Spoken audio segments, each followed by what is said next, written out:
Y allí es donde se basa esta conferencia, la oportunidad de desarrollo del Perú. Si nuestra oferta exportadora de la agroexportación subiera a 100%, no llegaría a cubrir la demanda insatisfecha de los países asiáticos de la cuenca del Pacífico. Solamente un país asiático de la cuenca del Pacífico y que está enfrente a nosotros. Eso como una introducción para entrar al tema.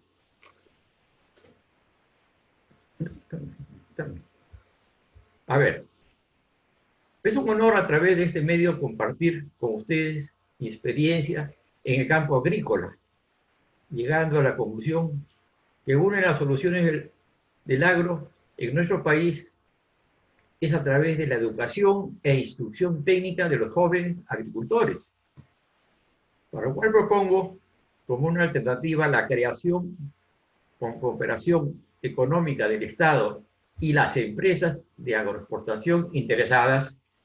Actualmente existen 400 operadores del sector agropecuario. Un instituto técnico agropecuario por región, con tecnología de punta. Es decir, 23 grandes institutos con becas integrales para los estudiantes, para la producción y exportación de productos agropecuarios producidos en la costa, sierra y selva. Yo creo que deberíamos crear un SUNEDU para estos institutos que son tan importantes, porque no todos vamos a ser universitarios.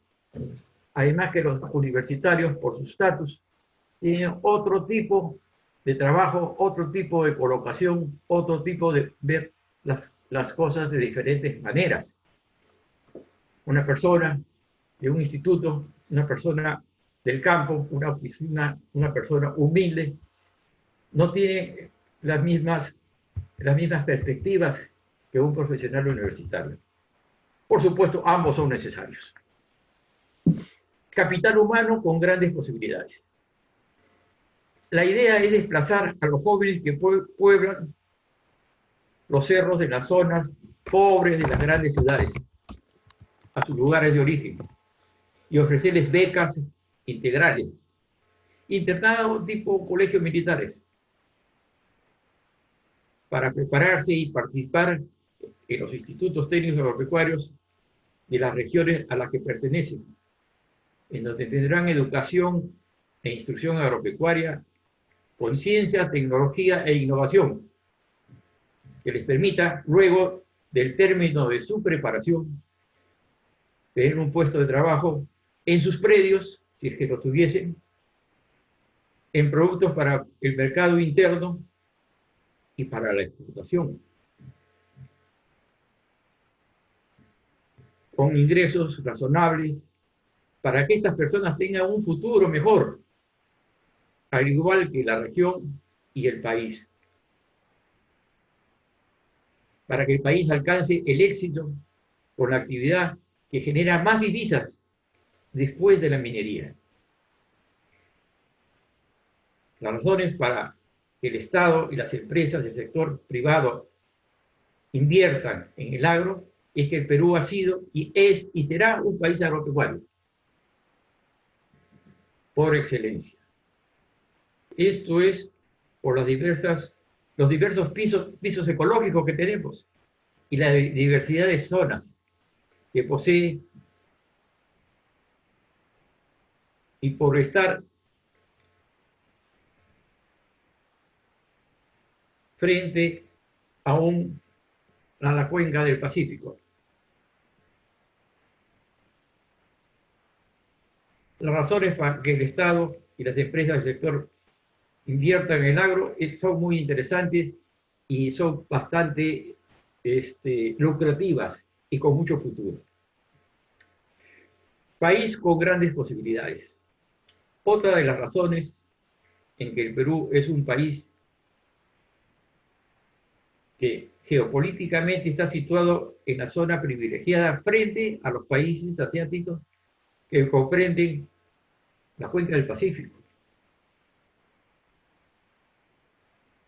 el mercado más grande insatisfecho del mundo emergente.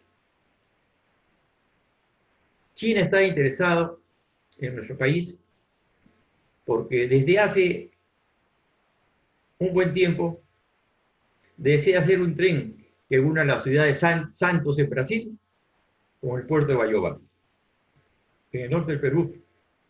De esta manera obviaría el paso por el canal de Panamá, por ciertas diferencias políticas con Estados Unidos y porque por ese canal no se permite el paso de grandes naves llamadas Panamax, post-Panamax, o sea, naves grandes que no pueden pasar por el canal porque sus instalaciones no lo permiten por el tamaño de las naves modernas que existen ahora. La vía férrea entre Brasil y Perú, que estamos hablando, permitirá, entre otras cosas, la salida de la soya y el acero de Brasil hacia China y muchos otros productos chinos.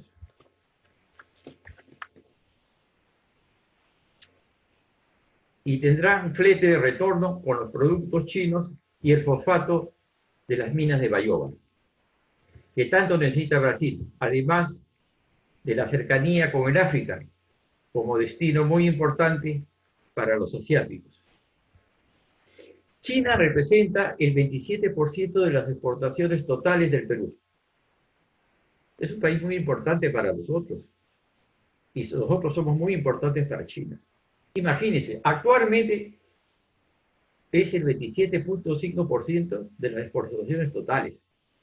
Yo pienso que después de esta pandemia, después que haya estado paralizada toda la industria de China, en 2 años esto puede llegar arriba del 30%.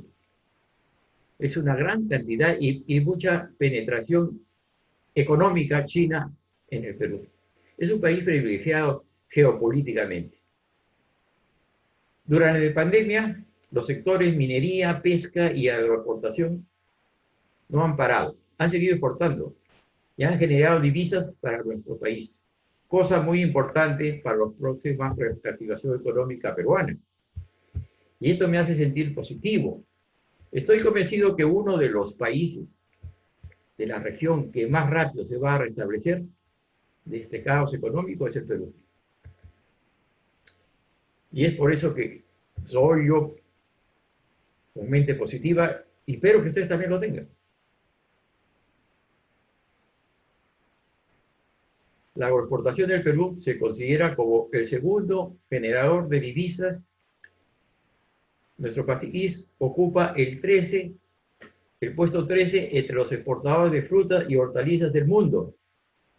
Imagínense ustedes qué buena posición tenemos según el AGAP. Vamos a ver un segundo cuadro.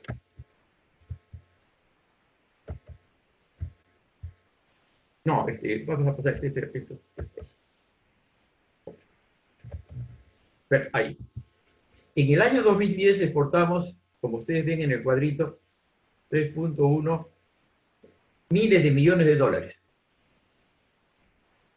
¿No? Miles de millones de dólares. ¿No? En el 2010, 3.1, y así sucesivamente, año a año, hemos estado subiendo paulatinamente de una forma bastante agresiva. Y llegamos al 2020 con 7.8 miles de millones de dólares.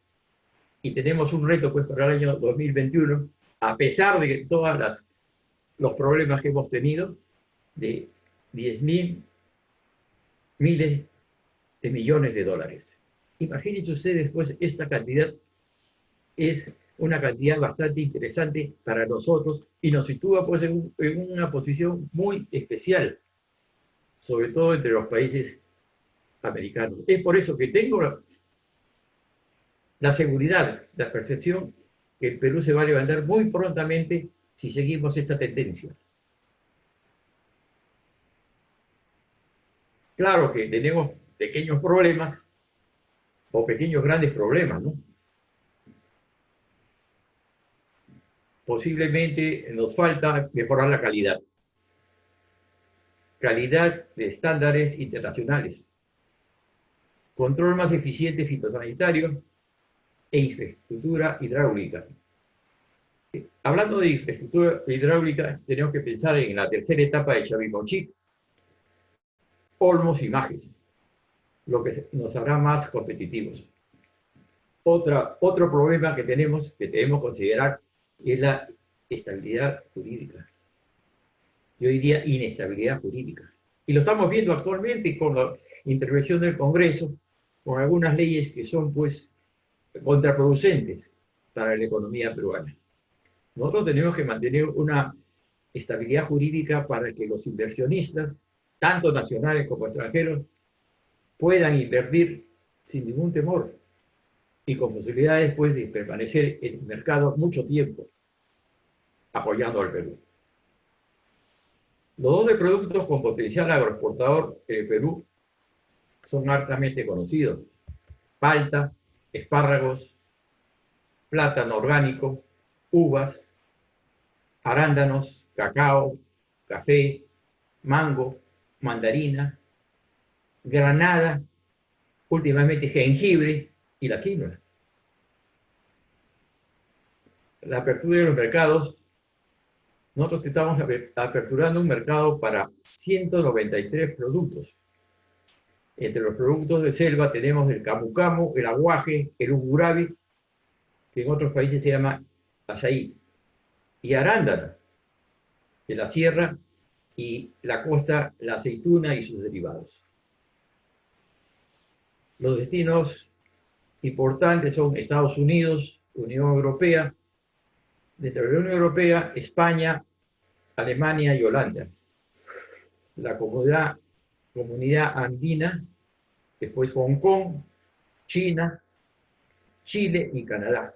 Paradójicamente, Chile importa varios productos de nosotros y muchas veces lo exporta como chilenos, ¿no? Como es la uva y como es la aceituna.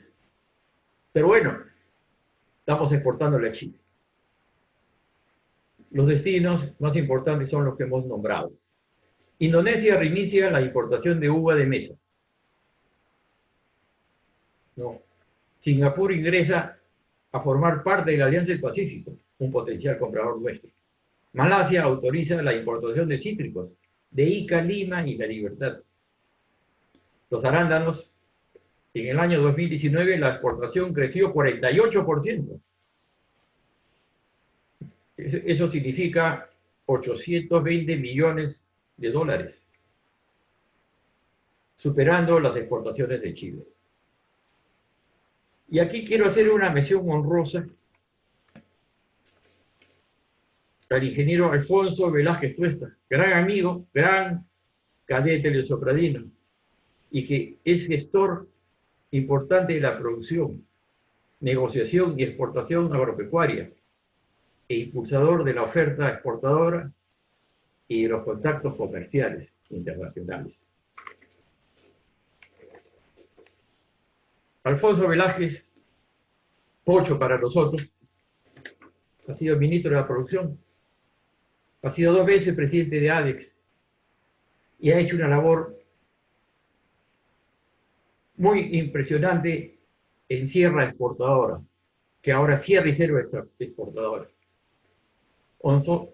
Bueno, una mención honrosa para mi amigo Alfonso Velázquez Tuesta. Yo quiero tomar otro punto en el cual me he especializado y he trabajado mucho. Varios años he trabajado, he recorrido mucho la selva peruana, la ceja y selva peruana. He visto la cuestión del café y el cacao, por ejemplo. El café y el cacao, el café lo tengo trabajando casi más de 40 años. Yo escribí en la página agropecuaria del comercio, en la página agropecuaria todas las semanas durante muchos años. Estuve por Tingo María, visitando todas esas zonas, y ahí se creó la cooperativa Naranjillo. Y se comenzó con el apoyo de Agencia Interamericana de Desarrollo, el AID, se comenzó a cultivar el cacao como una alternativa al cultivo de la coca. Y con mucho esfuerzo se llegó pues a a cambiar la actitud de los agricultores, porque la coca es un producto pues, de fácil venta, adelantan dinero para la cosecha y tiene muy buen precio. Y es una planta, pues, un arbusto muy rústico, pero necesita mayormente mucha dedicación. Entonces el agricultor de esas zonas, hablando de Tingo María, se había dedicado mucho al cultivo de coca. Fue muy difícil porque teníamos que demostrar que el cacao era un cultivo que podría sustituir las copas. Y efectivamente se siguió a hacerlo. Y hoy día Tingo María es una zona más productora del cacao, de muy buena calidad y muy buena aceptación. Y les cuento una anécdota.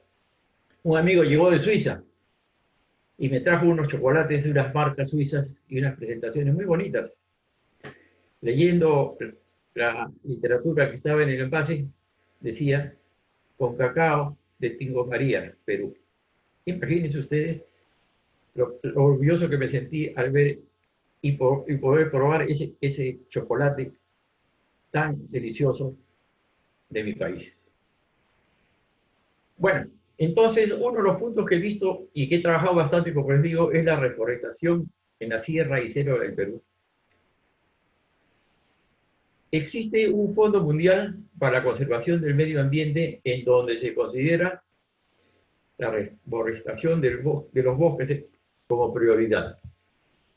Hay países e instituciones cooperantes interesadas en proyectos de conservación de bosques y reforestación, muchas de ellas sin fines de lucro. Tenemos antecedentes y experiencias de reforestación y cooperación internacional, como en la hacienda Portón de Cajamarca, la zona de sierra, donde hay unos bosques inmensos que son los que abastecen a la hacienda Paramonga para hacer el cartón y el papel en el Perú. Imagínense ustedes, es un sembrío muy grande. Otra experiencia que tengo yo personal es en Pucallpa. Asesoré a unos señores, Peso Villacorta, que tenían unos terrenos grandes en un sitio que se llamaba Manantay, en Pucallpa, Ucayali. Y sembramos 40.000 caobas en un terreno que ellos tenían cerca al aserradero donde ellos trabajaban. Se invirtió mucha plata y se hizo unos proyectos muy interesantes con la WWF, una ONG muy interesante, una de las más grandes del mundo, y que velan la reforestación y, bueno, y todos los impactos que tiene. Ahí hicimos unos trabajos también de certificación forestal. Bueno, sembramos 40.000 plantones de caoba y cuando ya las plantas después de 2 años tenían más o menos 1,5 metros, muchos 2 metros, porque se habían hecho varios experimentos. Se había traído fosfato de bayobra para enriquecer la tierra, se habían hecho varios estudios, se había controlado una plaga que se llamaba la Hispidea grandela, que es un gusano que se introduce al brote de la plántula de la caoba. Este gusano viene como una mariposa grande, color roja, y se posa en la noche, porque es nocturna, se posa en el brotecito de la caoba, pone huevito, sale la larvita, y esa larva, el gusanito ese se come el brote. Y es por eso que el cultivo de la caoba o el sembrío de la caoba para su posterior utilización dura de 50 a 80 años. Largo. ¿Por qué? Porque esta Hispidea grandela, este gusanito se come el brote durante 10 a 12 veces, hasta que el árbol tiene 7 metros. Después de 7 metros ya no la ataca. Pero ese daño, ese gusano hace de que la planta se demore 30, 40 años para poder ser explotada. Consulté con muchos ingenieros, muchas instituciones de la zona y me decían, bueno, así es, donde hay caoba, hay Hispidea. Yo nada conforme, comencé a ver el cultivo de estas plantas y vi desde la noche que llegaba la mariposa, una mariposa más o menos de 10 centímetros de ancho, de ala a ala, que se posaba y dejaba pues eso y me hacía mucho daño. Estudiando sus costumbres, vi que eran territoriales. Donde entraba una mariposa ya no entraba otra. Entonces se me ocurrió ponerle a las 40.000 caobas una cinta de agua color roja, del tamaño más o menos de la mariposa, de 10 centímetros, cosa que en la noche con el viento se movía la cinta como si fuese las alas de la mariposa. Y como era territorial, venía la mariposa, veía que había prácticamente otra mariposa, una mariposa creada por mí, y se iba a otro sitio y ya no la picaba. Esto lo hicimos trabajando con alumnos de un instituto, pusimos 40.000 listones a las plantitas de caobas, y las plantitas caobas crecieron muy bien hasta tener pues 3, 4 metros grandes. Desgraciadamente, pues acá hay una cosa muy importante que tenemos que contemplar, la estabilidad jurídica que debe tener el Estado, la estabilidad jurídica que el Perú debería respetar. Esta plantación, que costó tanto dinero, tanto esfuerzo y que fue maravillosa y que servía de ejemplo a muchos agricultores de la zona, y no solamente de la zona, porque venían de varias zonas y de varios países a ver este bosque ecológico que habíamos hecho tan maravilloso de 40.000 caobas. Fue invadido una noche por gente de una barriada, de un pueblo joven, con el pretexto de que no tenían dónde vivir y que necesitaban las tierras. Entraron a la plantación, destruyeron todo, tomaron posesión de los terrenos, y esto fue pues guiado, no solamente guiado, sino promovido por un congresista del Estado. Ustedes recordarán un congresista de Ucayali que decía que tenía una biblioteca que valía $1 millón. Un señor Valdés. El señor Valdés. Él fue el que destruyó esto de acá. Nos fuimos a la policía al día siguiente y la policía nos dice que si no solucionábamos nosotros con la policía en 48 horas, esto pasaba pues al Poder Judicial. El Poder Judicial pasa, comienza el juicio y dura 10, 20 años, y mientras el municipio les pone luz, agua, y ya nadie los puede sacar.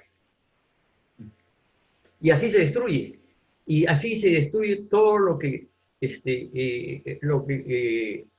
valora pues la estabilidad, la estabilidad jurídica que hay en el Perú. Ahora estamos viendo varios casos en el Congreso que sucede eso, que quieren expropiar, que quieren entrar, que quieren captar ¿cómo se llama?, los recursos del país y todas esas cosas. No hay estabilidad. Y eso hace mucho daño, no solamente para el sector agrario, sino para cualquier sector y cualquier inversionista, tanto del Perú como del extranjero. Tienen desconfianza. Bueno, la reforestación en la sierra, como les digo, nosotros acá en el Perú podemos plantar 100.000 hectáreas año en la selva y la sierra también, lo que significaría 400 a 500.000 puestos de trabajo. Calculamos de 4 a 5 personas sembrando y cultivando estas plántulas chiquitas, ¿no? Y muchas veces, como es un trabajo muy delicado, se le da a mujeres. Por ejemplo, en Porcón le dieron a madres en extrema pobreza. Imagínense ustedes, 400.000 a 500 mujeres o hombres o jóvenes o niños con puestos de trabajo, ¿no? Es muy importante esto. Eso lo tenemos que considerar nosotros en la reforestación. Y también hay otra cosa muy importante, y que ustedes tienen que saber, y seguramente que lo saben. La reforestación es la única inversión que se revalúa constantemente.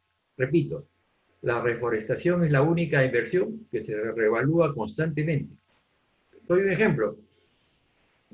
Un plantón en un vivero, usted lo compra listo para ser sembrado y cuesta $1.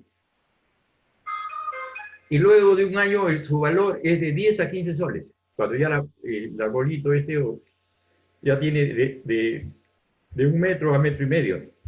Su valor es de 10 a 15 soles. Ninguna financiera daría tal interés. Por eso digo que la inversión en la rehabilitación es un buen negocio. Se revalúa constantemente. Yo hice un proyecto bien interesante que se llama CTS para el agricultor de la selva. CTS es compensación por tiempo de servicio. La jubilación de un agricultor. Se presentó hace 3 años, un proyecto al candidato, cuando era candidato a la presidencia del Perú, el señor Pedro Pablo Kuczynski. Un proyecto para que los agricultores de la selva puedan tener un fondo de jubilación cuando tengan la edad avanzada o se enfermen, teniendo en cuenta que la expectativa de vida o retiro de la actividad agraria en la selva es a los 65 años. La expectativa de la persona de la selva es 65 años. Entonces necesita un seguro de vida. Un agricultor debería sembrar o plantar árboles maderables en su predio sin perjudicar su área de sembrío, porque se siembran de 4 a 5 metros de uno a otro, ¿no? O sea que él podía seguir su sembrío de para llevar. Siembra su yuca, su plátano para su alimentación, ya que la distancia, los árboles sería distancia de 5 metros de diámetro, más o menos, ¿no? Al cabo de varios años tendría tantos árboles que taladrar uno cada mes y podría cubrir los gastos de supervivencia, holgadamente. Tenemos que tener presente que hay variedades de diversos periodos vegetativos. Hay árboles que se pueden tumbar y aprovechar a los 5 años, ¿no? Y hay otros que tienen un periodo vegetativo más grande. La bolaina es una variedad que se siembra en la selva que tiene un periodo vegetativo de 5 años. Esto significa que a los 5 años usted está tumbando sus árboles y con esto puede subsistir y también puede financiar los gastos de la ampliación pues, de su reforestación. Hay otra cosa muy importante también. Este proyecto se presentó en la región San Martín para ser ejecutado en las márgenes de la carretera marginal, desde Tarapoto hasta Rioja y Moyobamba. A ambos lados, 2 kilómetros de profundidad para un lado y para otro. Son 400 kilómetros. Este proyecto tendría inicialmente el apoyo económico del gobierno regional. O sea, tendría que hacer viveros y tener pues la asistencia técnica, ¿no? O sea, sería un aporte del gobierno regional. Pero este aporte es recuperable porque a cada agricultor le abre una cuenta corriente y el agricultor tendría que deber por este servicio, esta ayuda que le da el gobierno regional. Pero pasando el tiempo, hay una recuperación de parte de la inversión a corto plazo. Y digo a corto plazo, cada agricultor tendría un crédito para el soporte técnico y financiero, ¿no?, de su sembrío, de 2 a 4 años. Cuando las plántulas tienen más de 2 metros de altura, podría ser a los 3, 4 años, podría ser considerada como negociable en un plan de bonos de carbono, que en la actualidad se cotiza más o menos a $11, ¿no?, los bonos de carbono. Con eso se recuperaría la inversión del gobierno regional y todo el esfuerzo del agricultor. Eso es la reforestación y todo eso. Entonces, quiero referirle también que yo he trabajado en Madre de Dios, en la zona de Iñapari, frontera con Brasil. Ingresé ahí porque nos llamó una comunidad indígena llamada Bélgica, paradójicamente se llama Bélgica. Nos llamó para que le hagamos un proyecto para talar el bosque para poder conseguir dinero para la subsistencia pues, de esta comunidad. Cuando llegamos a la ¿cómo se llama?, la comunidad esta nativa, vimos que era un bosque maravilloso, que tenía grandes variedades de plantas y de valores importantes. Entonces lo que hicimos nosotros es proyectos para no talar el bosque, de repente enriquecerlo.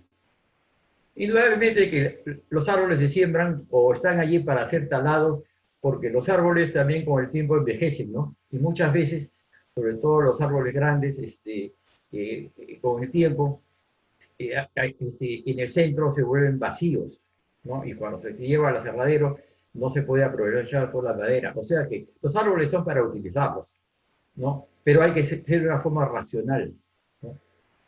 Y de una forma bien estudiada.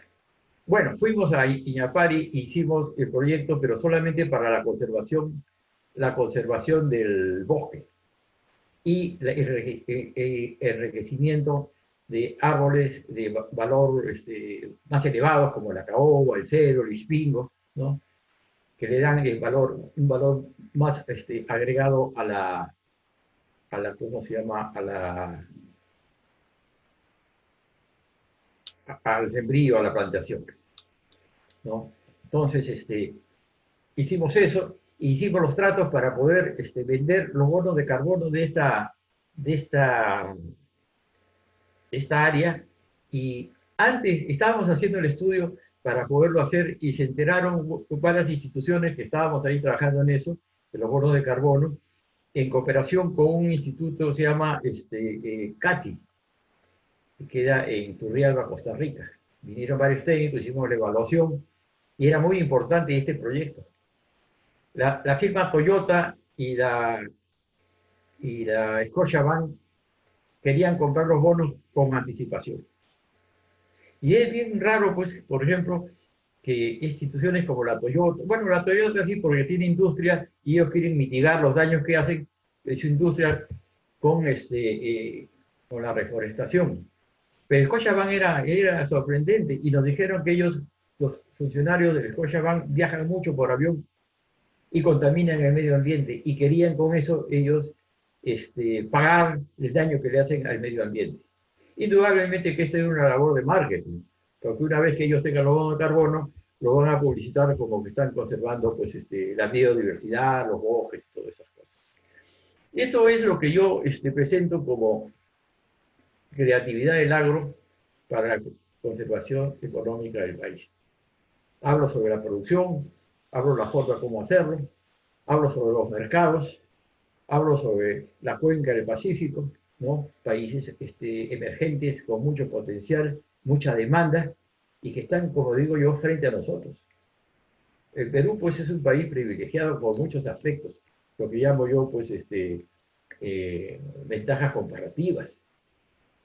El Perú es considerado como si fuese el ombligo del mundo definitivamente. Fíjense ustedes, todos los países asiáticos están con la mira al Perú. Y no debemos desperdiciar nosotros esta oportunidad. No debemos desperdiciar. El agro es el segundo, el que está emitiendo más divisas para el Perú, después de la minería, ¿no? Todos creen que el turismo es la segunda actividad más importante del Perú. No, señores. Actualmente es la agroexportación.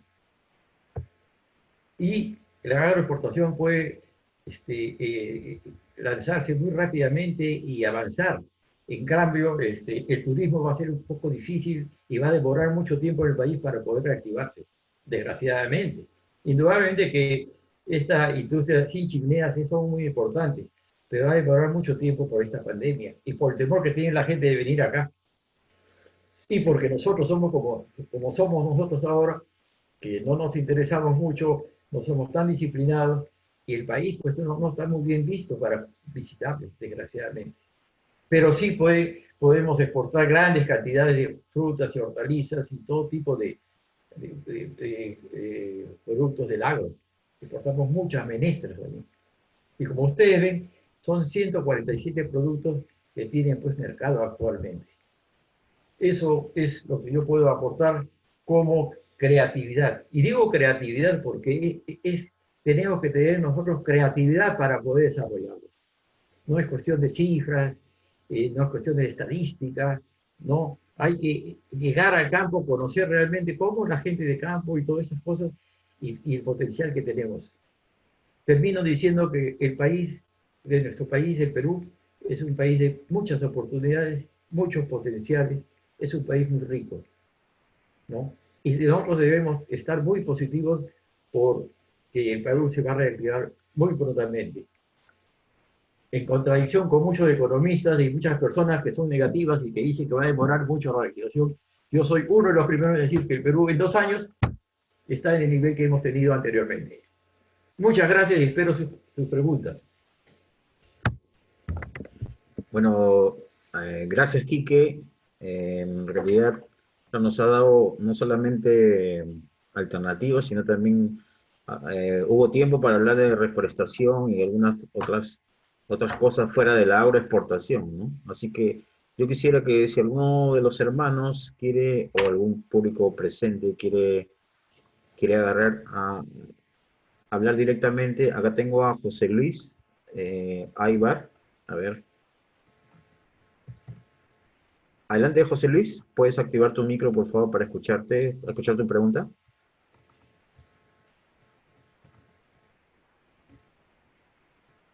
José Luis.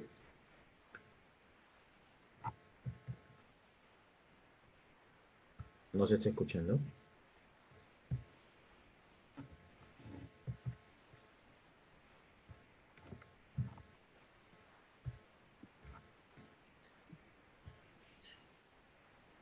Hola, yo tengo una pregunta.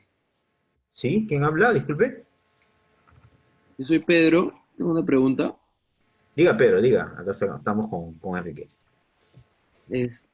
¿Por qué cree que, por ejemplo, mediante Agrobanco, que es un banco de fomento, digamos, que no funciona como un banco clásico, comercial, ¿por qué se le da, por qué, por qué casi todos los créditos que da van a créditos agrícolas que tienen tantos problemas de plagas, de ciclicidad, de estacionalidad, digo, y no se le da más a lo forestal, como mencionas? Por qué no apuntan por ahí? ¿Por qué crees que no apuntarían por ese lado? Gracias, Ya, gracias, Pedro. fíjate Pedro, hay una cosa muy importante, es política de Estado. Nosotros, por ejemplo, no tenemos una planificación. El país no tiene un plan de trabajo a largo plazo. Muchos países grandes tienen planes de trabajo a 20, 30, hasta 50 años. El Perú no tiene plan de trabajo, es política de Estado, ¿no? Por eso es que no se sabe dónde pueden estar las minas y no se sabe dónde se puede hacer agricultura. O sea, no hay una racionalidad territorial, ¿no? Primero tiene que hacer un ordenamiento territorial el Estado para saber dónde puede hacerse agricultura con éxito y dónde se puede explotar las minas. Ambos pueden ir. Las dos son riquezas muy grandes, pero tenemos que establecer pues reglas, ¿no? Y lugares y zonas. No hay organización territorial, en primer lugar. Después, el Ministerio de Agricultura realmente, o el Banco Agrario, apoya, pero muchas veces los técnicos que están en el Ministerio de Agricultura muchas veces no conocen la realidad de campo. No la conocen, entonces pues prestan dinero a personas que no tienen capacidad para poder retornar el crédito y pues se pierde, ¿no? Pero también tenemos que ver que hay grandes inversiones que se han hecho, por ejemplo, en Olmos, en Chavimochic, y que son grandes productores. Ha habido últimamente, casualmente, un video que salió en Argentina, en el cual dice que el Perú está eh, sembrando en los desiertos. Y esto ha ido a todo el mundo, y efectivamente, fíjense, la parte de Olmos ha sido un desierto bien grande, ¿no? Indudablemente que son tierras bastante buenas, pero ha sido un desierto. Y con el agua que se ha hecho con la irrigación de Olmos, hay empresas muy grandes que han hecho inversiones muy grandes. Ahora, muchos dicen, ¿por qué el Estado también le da tanto dinero a empresas grandes y a las pequeñas no los favorece con la misma actitud? Y es porque las empresas grandes este, tienen garantías como para devolver el préstamo, en primer lugar.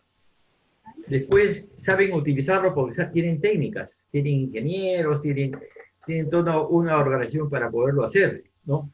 Y también tienen ya mercado porque tienen las exportaciones. Además, pero estos grandes inversionistas o estas 400 operadores agroexportadores, ellos trabajan también con los pequeños. Hay gente que siembra paltas, 1 hectárea, 2 hectáreas, y están siendo vendida a las grandes empresas para que se exporten, ¿no? Ahora, ¿por qué no invierten en la reforestación y por qué no están invirtiendo en otras partes? En la reforestación, porque la selva no ha sido tampoco bien manejada.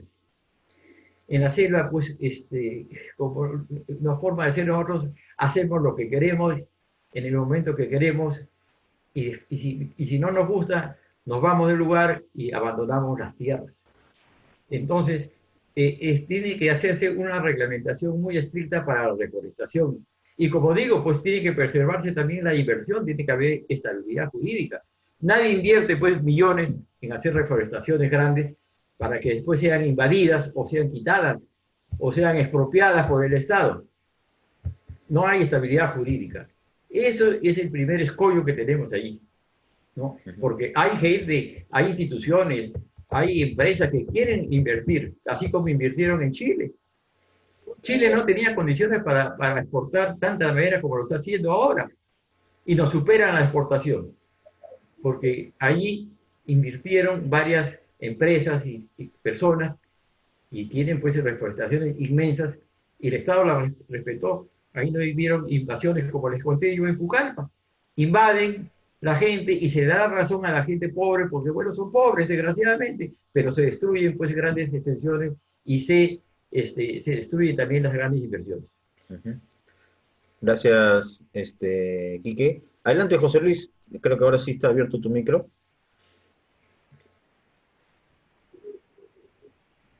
José Luis, ahí va.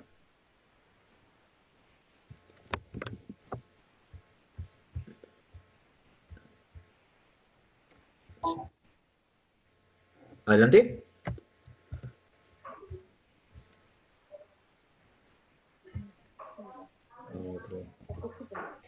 No sé si alguien tiene alguna otra pregunta aparte de José Luis. No entra, te pregunta. ¿Baldomero? No.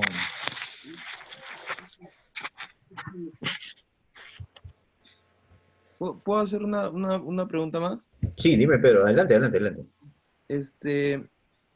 ¿Cuál crees que, en el caso específico de Agrobanco, ya que le han dado un montón de fondos o sea, un montón de montos de 400 millones de soles al Fondo Agroperú y a otros fondos, otros montos, y bueno, les han dado fondos, en resumen.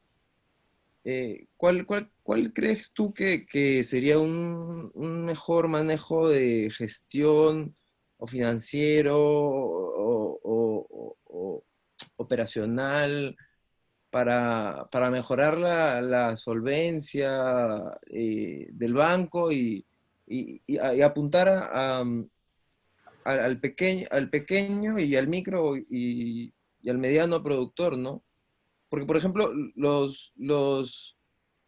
veo que el 30% de lo que presta Agrobanco en específico eh, es para cultivo de uvas. Y que por lo general el cultivo de uvas, no sé en qué departamento será, pero están todos en la misma región. O sea que hay una inundación y hay un 30%, pierde el 30% de su cartera. Entonces, ¿qué recomendaciones o sea, darías tú eh,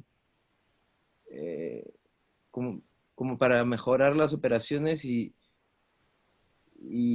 generar darle una mejor gestión al banco y apoyar a los pequeños productores también.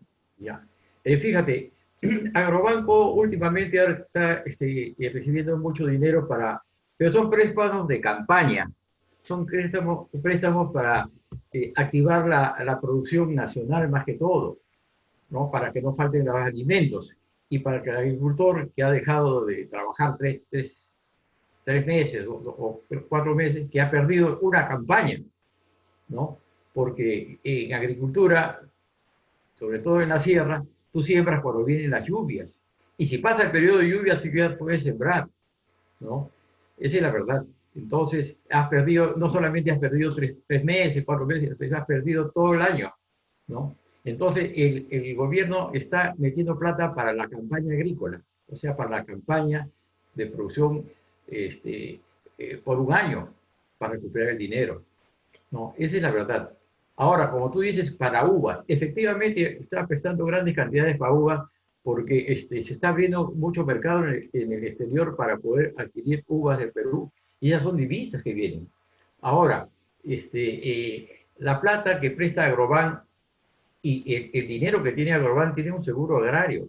Ese dinero, si no lo pueden pagar, hay inundación, una catástrofe, está asegurado, o sea, no se pierde, ¿no? Lo que sí pierde el agricultor, y muchas veces el agricultor pierde y se queda con la deuda, y la tiene que pagar, o vender su tierra e irse, pues, a poblar a los pueblos jóvenes, pues, porque ya perdió toda oportunidad de seguir siendo agricultor. Uh-huh. Sí. Gracias, Quique. No sé si alguien tiene alguna otra pregunta.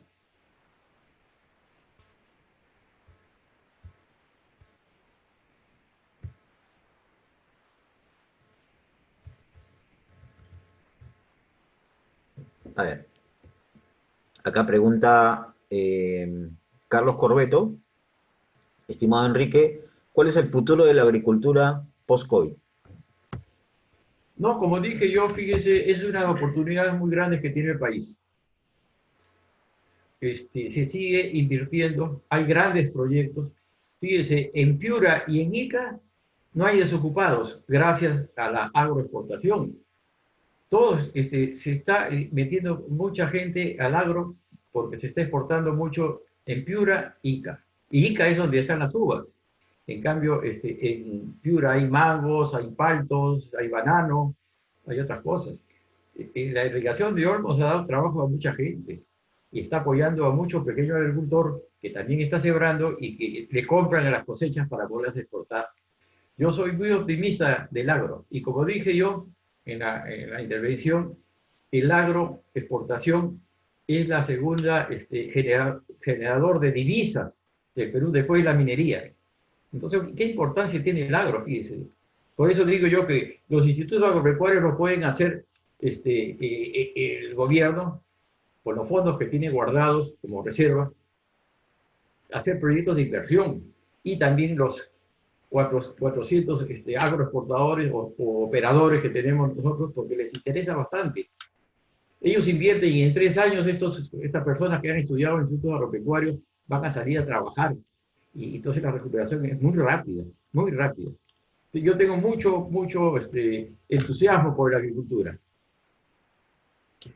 Ok, tenemos aquí Francisco Rosell, está pidiendo la palabra, me indica. Francisco.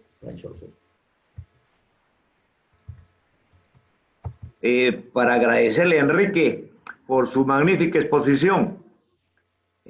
Tú conoces el Perú profundo, Enrique, has viajado por todos sitios y sabes qué es lo que se necesita en nuestro país para crecer. Y para crecer, además de lo que se quiere, que este país sea grande, tenemos que educar a nuestro pueblo. Las regiones profundas del Perú no llega la educación.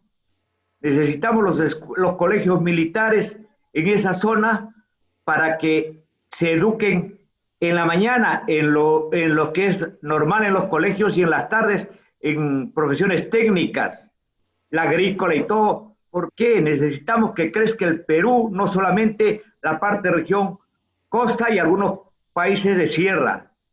Tiene que crecer el Perú íntegramente para ser nosotros grandes. y si no los educamos, no vamos a crecer nunca. Si todos piensan que la educación, que la educación está en Lima desgraciadamente, y en muy pocos sitios lo que necesita el pueblo peruano. Es importante darle educación al pueblo para que intervengan en el desarrollo económico de nuestro país. Ellos se encarguen de trabajar las tierras, trabajar las minas, trabajar y transformar los productos que se produce ahí. Los minerales deben salir de nuestro país transformados. Las frutas tienen que ser terminadas, tener un trabajo, el trabajo que se debe dar al pueblo. La transformación, creando trabajos y puestos de trabajo, que crezca nuestro Perú, que el 100% es importante.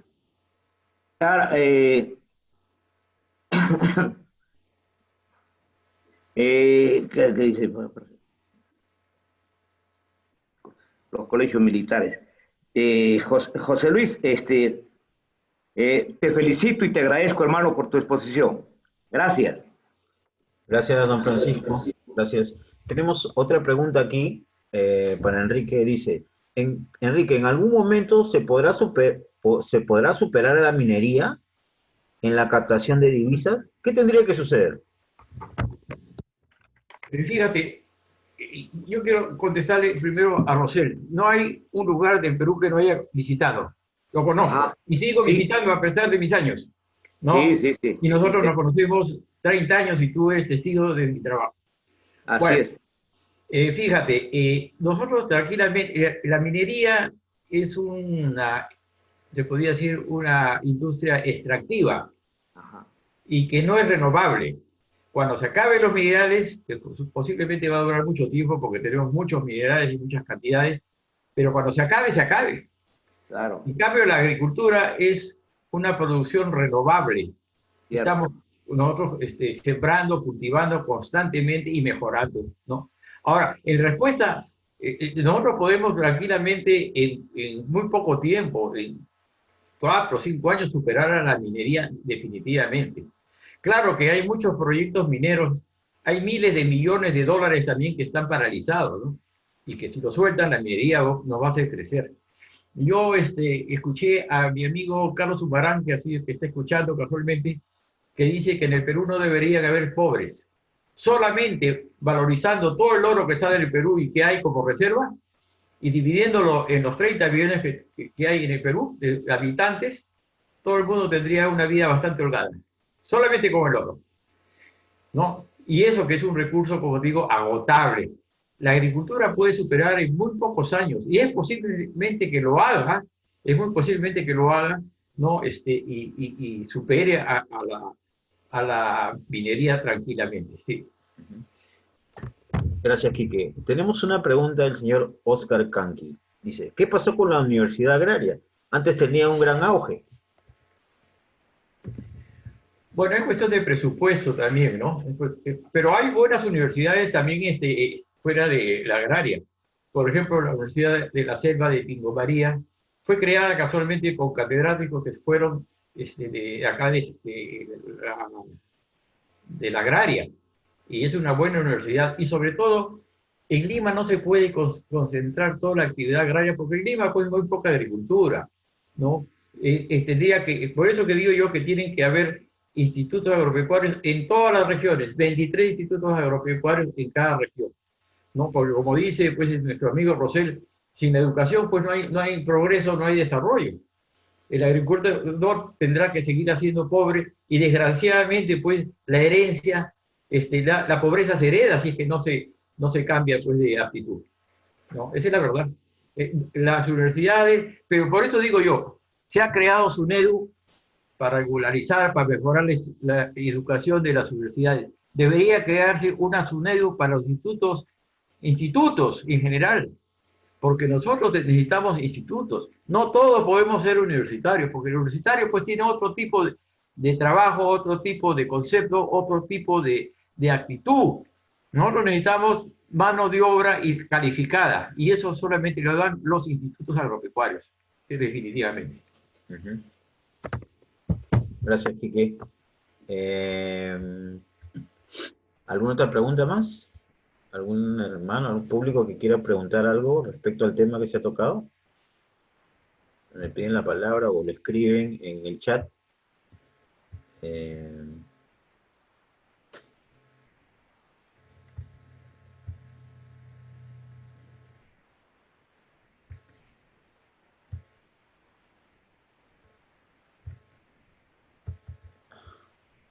A ver, un momentito, señor Rosell. Voy a darle el audio, que ha estado sin audio.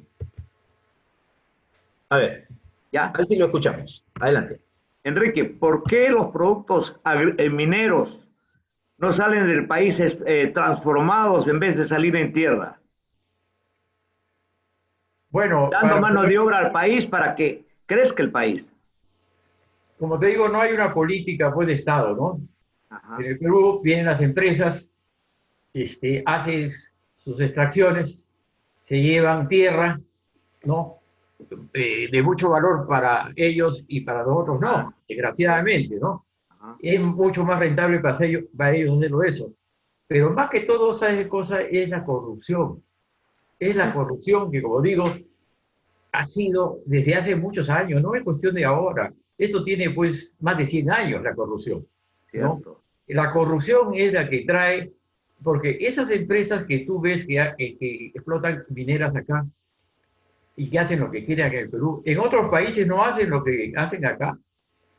Hay muchos países que se hacen respetar sus leyes, ¿no? Cierto. Pero desgraciadamente aquí no. Pues imagínate pues con el Congreso que tenemos, ¿no? Ajá. Desgraciadamente, nosotros tenemos unos padres pues de la patria que no tienen pues un nivel, a mí no me gusta hablar de política, ¿no? Pero la verdad hay que decirlo, ¿no? Y sobre todo en este tema. No tenemos un nivel, ¿no?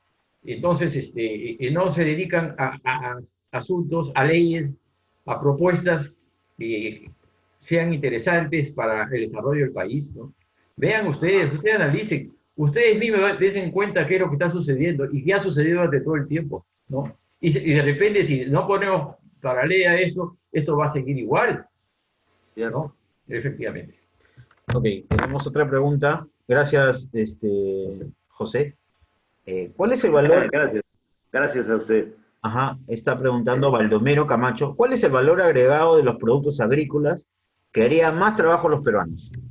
A ver, Quique. Perfecto. ¿Cuál es el valor agregado que le podríamos dar? Bueno, los países importadores exportan de dos maneras, ¿no? Productos elaborados o enlatados, que le llaman, ¿no? Por ejemplo, los espárragos vienen enlatados o naturales.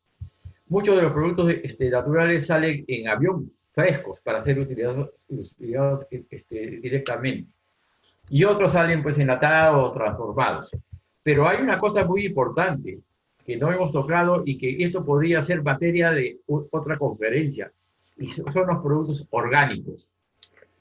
Nosotros estamos en condiciones de producir productos orgánicos en este momento y tener un valor agregado, porque hay países que pagan un precio un poquito más elevado por productos orgánicos, ¿no? Claro, esto tengo que desarrollarlo muy prontamente, pero también hay otra cosa.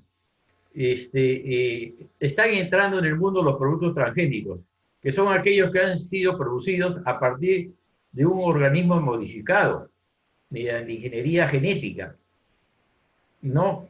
Que se han incorporado unos genes de otros organismos para producir las características deseadas, ¿no? O sea, que sea mayor productividad, resistencia para plagas, enfermedades. Estos son los países y los productos transgénicos que nos podrían hacer daño. Nosotros hemos firmado un convenio para que no ingresen los productos orgánicos ni los cultivos orgánicos durante 10 años. Fue una ley dada por el Congreso, la ley 29811, del 9 de diciembre de 2011, por 10 años, 2011. O sea que el 2021 se va a cumplir y ya esta ley no va a entrar a funcionar y pueden entrar productos transgénicos. Ahora, esto malograría los productos orgánicos que nosotros podríamos producir, ¿no? Y ser la despensa mundial del mundo, nos harían mucho daño los productos transgénicos que debemos nuevamente firmar una ley para unos 10 años más para que no ingresen, ¿no? Gracias, Quique. Tenemos acá otra pregunta más.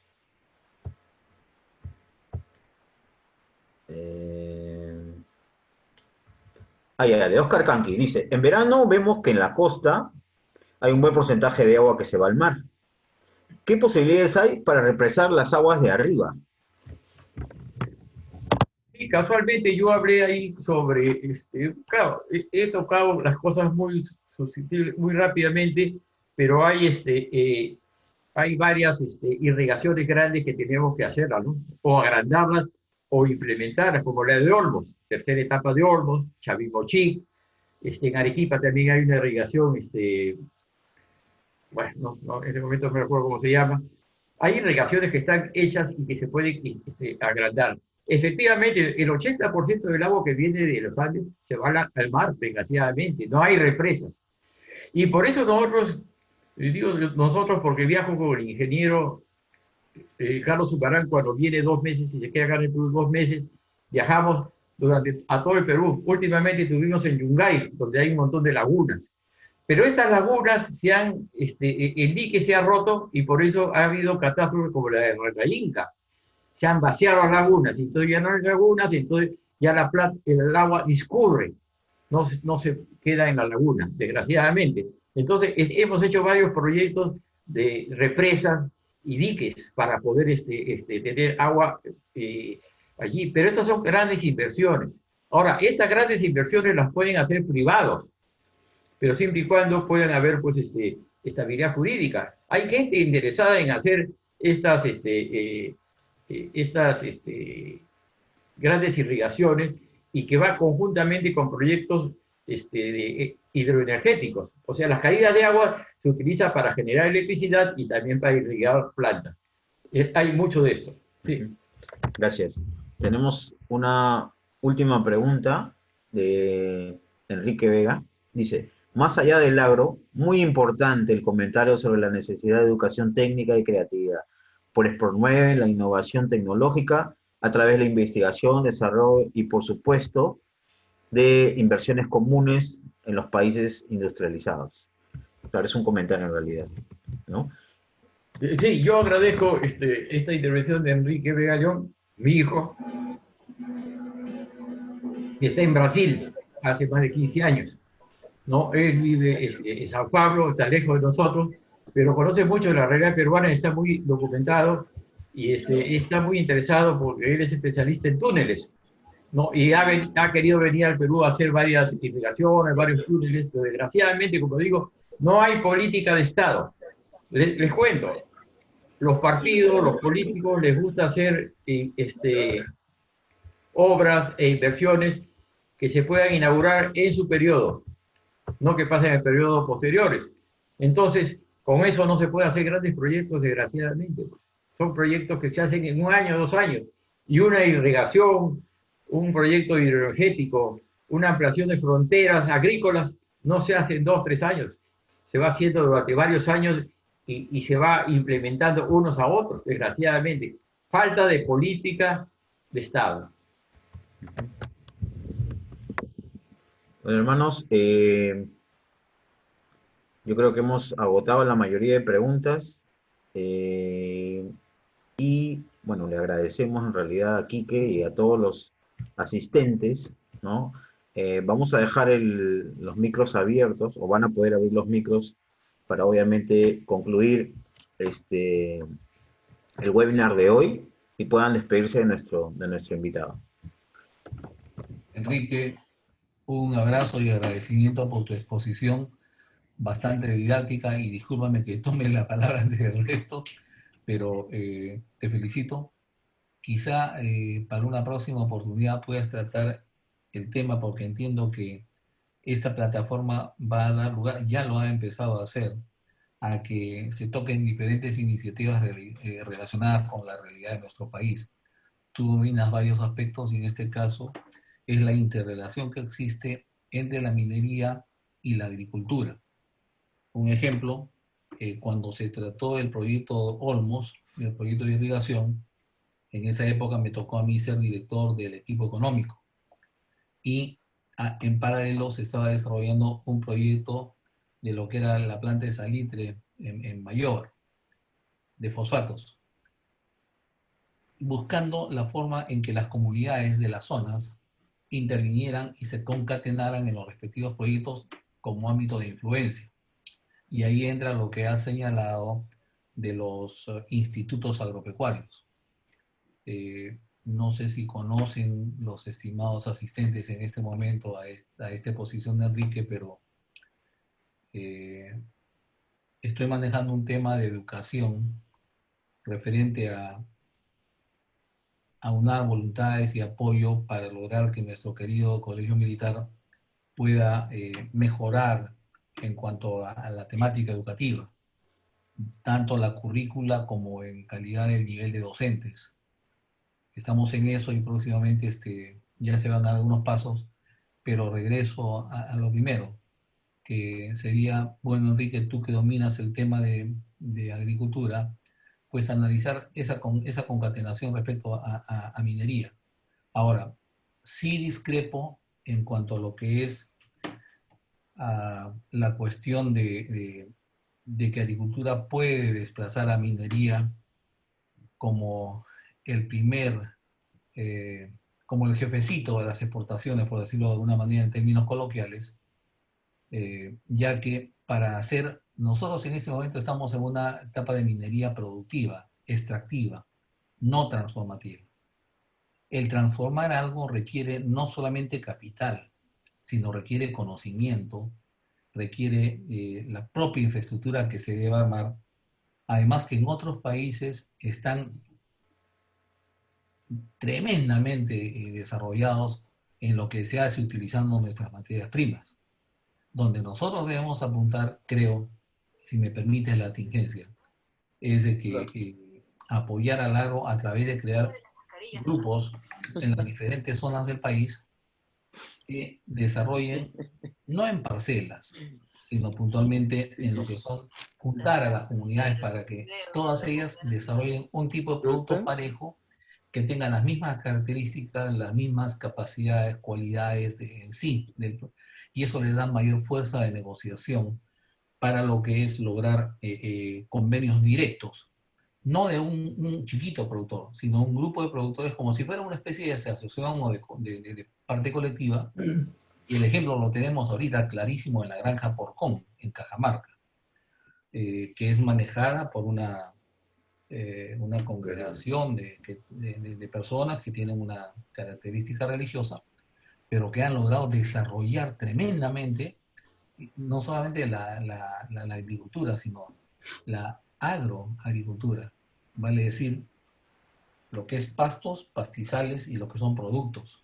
Entonces todo eso les da a ellos un peso tremendo a la hora de negociar, no solamente como paquete voluminosamente, sino también dentro del país. Y eso, con el conocimiento que tienes del tema y de las personas y de los niveles de las instituciones, pues meterse por ahí para que se apoye esas iniciativas, Enrique. Hay especialistas en la sierra, en la selva, en la misma costa, y juntar a esas personas, entonces se lograría lo que todos ansiamos, que se le dé el peso a la agricultura como un ente que no va a pasar a la minería. Eso sí lo tengo muy claro, pero que sí va a reforzar tremendamente a lo que represente respecto al PBI nacional, ¿no? Esa era mi pequeña aportación y mi pregunta puntual chiquita es agro, exportación, la parte de forestal, con todo lo que viene en lo que es la reforestación, todo eso con personas especialistas como tú puede llegarse a unificar, Enrique. Entonces, solamente te pediría si puedes combinar tus capacidades con el conocimiento de otros amigos y conocidos tuyos en esas especialidades para poder ser un hito en el país. Nosotros necesitamos a personas como tú que realmente dan desinteresadamente su apoyo y en base al conocimiento nacional que tienes, pues estoy seguro que se pueden lograr buenos resultados, Enrique. Un abrazo y mis felicitaciones por tu brillante exposición. Gracias, Lucho. Gracias. Yo quise contestarle. Chiquito. Sí. Ya. Fíjate, Alemania es un país chiquito, pero muy poderoso. Alemania no tiene grandes agricultores, son todas pequeñas agricultoras, pero todos están cooperativizados. Desgraciadamente acá en el gobierno de Fujimori se cerraron las cooperativas, ¿no? Toda, pero hay un compañero lienzopradino, Manuel Montoya Lares, que fue que creó Mi Banco. Comenzó con una ONG chiquita y creó Mi Banco. Él hizo mucho para los préstamos para los pequeños agricultores. Yo viajé con él a Yungay para poder hacer una caja rural allí, para poder producir y hacer cooperativizar a todos los agricultores de Yungay, que es una zona muy rica. Desgraciadamente no se pudo hacer, pues, porque la gente, los jóvenes, todos inmigran a la costa. Yo quise dar una charla sobre proyectos de desarrollo en Yungay y en el auditorio que llegué todos eran gente mayor. Y pregunté dónde están los jóvenes y todos estaban en Lima, en los barriadas, en los pueblos jóvenes, desgraciadamente. Pero hay también muchos profesionales valiosos acá que salen de las universidades que son muy buenos profesionales, pero desgraciadamente estos buenos profesionales inmigran a países que les pagan bien y desgraciadamente les pagamos sus estudios en el Perú y van a trabajar a otros países. Esa es la lástima para nosotros. No hay una política buena pues en el país, ¿no? No hay una política. Entonces, es cuestión pues de país, ¿no? Desgraciadamente. Gracias, Quique. Bueno, hermanos, hemos culminado con... ¿Sí? ¿Está pidiendo la palabra Carlos? A ver, vamos a reactivar. ¿Puede reactivar su audio? Puede... Ahí está. Adelante, adelante. Quique, buenas noches. Excelente tu conferencia. Una consulta. ¿Tú crees que el próximo año haya escasez de productos alimenticios? No, ¿Así no como va creo la situación del país? No, no creo, fíjate. El Perú es muy grande. En el Perú pueden haber gente pobre, pero no hay gente que no coma. La papa cuesta un sol 20, un sol 50, es un producto baratísimo. La gente puede comer, tiene bastante para comer. No puede haber desabastecimiento de los productos, sobre todo agropecuarios, de ninguna manera. El Perú es muy grande y tengamos fe que pasa la pandemia y el Perú va a comenzar a crecer. Pero, ¿sabes cosa? Yo pongo creatividad y la creatividad la tenemos que hacer entre todos. Yo solo no lo puedo hacer. Todos tenemos que cooperar para que el país crezca, sea grande y cada vez más fuerte. Gracias. Muchas gracias. Gracias, Carlos. Sí, don Carlos. Sí. Adelante, lo escuchamos. Gracias. Bueno, un abrazo a ti, Quique, desde aquí de Montreal. Cuando has hablado de que me han pagado mi carrera para venirme al extranjero, simplemente tú sabes que yo me vine becado por el MRTA. Sí, pues. Bueno, de la exposición, yo creo que tenemos un gran problema y es grave. No tenemos bolas de cristal. Y muchos nos preguntan cómo podemos hacer esto, lo otro. Pero ¿qué pasa? No tenemos en nuestras manos las decisiones. Las decisiones están tal vez ni siquiera en manos del presidente de la República ni del Congreso. Están en manos de alguna gente que tal vez están escuchando y no dicen nada. El otro día estaba escuchando una exposición de un señor que tiene mucha plata, un peruano, que tiene mucha plata, pero no la tiene aquí. Y parece que se quiere lanzar el presidente del Perú. ¿Por qué? Porque nos interesa. Entonces tenemos que cuidar al Perú. Tenemos que cuidarlo verdaderamente. Ahora, yo me baso en algo. Mientras dispongamos de una constitución como la que tenemos, no podemos hacer gran cosa. Porque no podemos hacer los cambios que necesitamos para favorecer a la mayoría. El año pasado, ya 2 años, he ido a Lima y llevé gracias a Héctor Chumpitazzi, un exalumno de León Soprado de la primera promoción, que me ha invitado siempre a hacer exposición, que me ha incentivado muchas veces. Y preparé un programa que es sobre el manejo del agua, porque al final de todo lo que estamos hablando, minería, agricultura, dependen del agua. Pero ¿quién maneja el agua en el Perú? Al agua está, y estoy escribiendo un artículo que digo, vivimos dispersos, porque al final hablamos, pero no llegamos a completar cosas. Y es que esta Constitución no nos permite que el Estado sea el dueño del agua y que él, en función de lo que tenemos, podamos dedicarlo a la agricultura, a la minería y a lo que sea, agua potable, etc. Entonces, mientras no tengamos una Constitución que nos permita que el gobierno tenga un manejo del agua, porque actualmente existe una organización que se llama la ANA. Yo la he visitado y he encontrado cientos de empleados sentados en una computadora escribiendo informes, que al final del año lo terminan, lo presentan y nadie los lee. Eso es el Perú. Desgraciadamente nuestra burocracia no produce nada. Nuestra burocracia cobra sueldo y consume, pero no produce nada que nos pueda decir estamos creciendo, produciendo en el Perú. Lo que quería también era tocar el tema de el ferrocarril de Iquitos. Yo he hecho un estudio hace años de un tren de Iquitos a Bayoa. Eso lo he hecho con gente brasileña, peruana, un compañero de la promoción que es ingeniero, que por suerte de él, un hijo de él trabaja en el campo de la soya y el otro trabaja en el campo del hierro.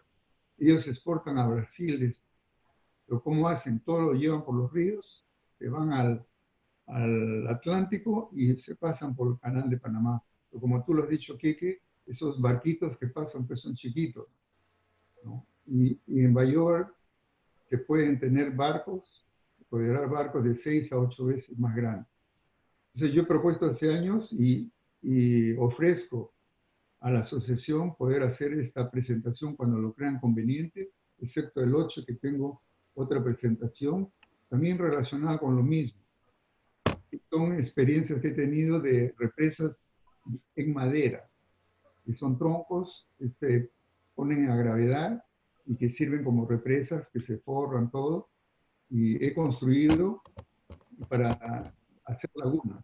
Y entonces eso podría ser un comenzar, que se podría comenzar con algunas regiones, con poco dinero, y lo propongo que sea para evitar los problemas de las coimas y esto que está pasando con la industria de la construcción, que sea el ejército, la parte de ingeniería del ejército. Eso lo discutí con Héctor Chumpitazzi, pero desgraciadamente ha fallecido hace unos meses y esto ha quedado truncado. Pero propongo que con el ejército se puede hacer eso. Con financiamiento incluso, yo he tenido oportunidad de seguir un proyecto durante todo el periodo de Humala y me he pasado 7 años. Conseguí el 85% del financiamiento canadiense, pero desgraciadamente por el 15% me pedían millones, algunos generales, almirantes, etc. Y no fue posible hacer nada. Todo esto por el momento, pero se puede reconstruir, pero tenemos que tener una cosa urgente. Si no somos honestos, volvámonos honestos. Volvámonos por algún... Gracias, gracias, don Carlos. Me voy a contactar en interno para usted para poder hacer la charla, ¿le parece? Sí. Muchas gracias. No tiene por qué. Gustavo Cueto, quiere... A ver, un momentito. Buenas noches, mi ¿Qué querido tal? amigo Quique. Primeramente para felicitarte por esta brillante exposición, completamente de acuerdo con los puntos que has tratado. Bueno, yo quiero dar algunos datos de la zona sur. Estoy viviendo en la ciudad de Hilo hace más de como 45 años. He tenido la oportunidad de trabajar en las 3 actividades más importantes de la zona. primeramente en la parte minería, no en la parte de extracción, sino en el mantenimiento de las construcciones mineras. Y la última obra que estuve haciendo en la construcción, he trabajado hasta hace unos 15 años más o menos. Tuve oportunidad de participar en la transformación que se hizo de la fundición que existe en esta ciudad, porque había pues la emanación de ácido, de sulfuro, sí, que contaminaban totalmente el ambiente y hacían mucho daño a la minería. Y ese es el pasivo que ha quedado para el impedimento de la ejecución del proyecto Tía María en nuestros vecinos del Valle de Tabo. Nosotros cuando trabajamos en la construcción, la transformación de la fundición, la antigua fundición que hay aquí en Hilo, que había en Hilo, ya se dejó de contaminar, pero había quedado, como repito, ese pasivo. Entonces de ahí ahora ya se produce ácido sulfúrico, entonces ya no hay problemas con la agricultura. Pero ha quedado ese pasivo de que no había pues los controles ambientales, que ahora ya no debería haber, ya no hay problema de que poder hacer el proyecto. Después ya cuando he trabajado también en la parte de la pesca, en la extracción de choveta, que estuvo muy bien en esos años, y hace como 15 años, los últimos ya 15 años cuando me tocó jubilarme, entré a ser agricultor. Entonces siempre he estado yo defendiendo que puede haber tranquilamente una convivencia entre la agricultura y la minería. Es cuestión de racionar nomás las actividades de cada actividad, ¿no? Bueno, y en lo que se refiere a tu exposición, Quique, yo veo que tienes bastante acertación en lo que dices. Sobre el asunto pues de la formación técnica también acá hay muy buena experiencia de el CEFAM y CEFAT, que funciona acá el Centro de Formación Agraria de TAN y de Moquegua. Salen unos técnicos muy especializados y la mayoría son gente que ha trabajado también ya en la agricultura. Se está consiguiendo ahora bastantes apoyos del Estado, inclusive ahorita se van a hacer de parte del gobierno regional 3 bocatomas para captación de aguas, porque se pierde mucha agua, pues en los canales, no hay canales, sino son unas acequias en las cuales hay mucha filtración y pérdida de agua. Hay también otro programa del represamiento que quiere hacer el gobierno regional para poder avanzar la frontera agrícola, pero eso está muy lento todavía, ¿no? Entonces, pero en lo que tenemos acá son minifundios. La mayoría ya, si tú tienes 6 hectáreas, ya eres el que tienes una cantidad grande. Todas son de herencias y tierras pequeñas, ¿no? Pero lo que falta es la agrupación, lo que habló el anterior expositor, de la forma para la comercialización de nuestros productos, una cooperatividad entre los trabajadores, no entre los propietarios de pequeños puntos. Porque vienen muchos pues los compradores del sur, tanto de Tacna como también de Arica, y llevan pues nuestro producto bandera, que es la aceituna, pagando precios acá ínfimos y allá lo comercializan como aceituna chilena. Bueno, eso sería todo, Kiki. No, y ver, pues, a ver, ¿qué vislumbras tú referente al funcionamiento del Banco Agrario o el agrobanco para el apoyo de la agricultura en esta zona, ¿no? Muchas gracias. Gracias, Gustavo. Gracias. ¿Listo? Sí. Bueno, tenemos que terminar nuestra charla y seguro, bueno, vamos a todas las personas que se han inscrito por WhatsApp, vamos a enviar el material que hizo Quique y le vamos a avisar prontamente la publicación del video, de la grabación que hemos hecho de esta conferencia, para que le vamos a mandar el link a su WhatsApp para que puedan verlo, porque lo vamos a colgar en YouTube. Así que les agradecemos a todos los asistentes.